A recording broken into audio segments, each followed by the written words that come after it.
il y a longtemps que l'équipe était en train de chercher cette voie offensive, comment marquer et ne pas encaisser pour embaucher 3 points. Les athlètes ont compris qu'il faut jouer à tout prix, inquiéter l'adversaire. Un technicien qui s'y connaît, un tacticien qui se connaît, un instructeur fédéral et CAF qui a toujours préféré jouer décollé par les ailes avec des doublements au niveau offensif, avec un milieu du terrain qui est en place.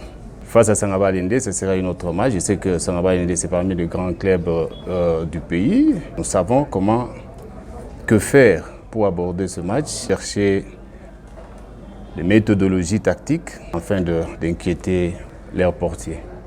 Parmi les aspects qui changent le football sur l'aire des jeux, c'est l'aspect mental. On peut être bien physiquement, tactiquement, techniquement, mais si mentalement on n'est pas fort, on a toujours des difficultés, on va souffrir par-ci par-là.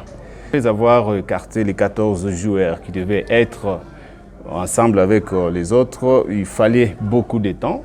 Il fallait jouer encore autant de matchs pour retrouver cette mayonnaise-là offensive qui pouvait permettre à l'équipe de marquer sans autant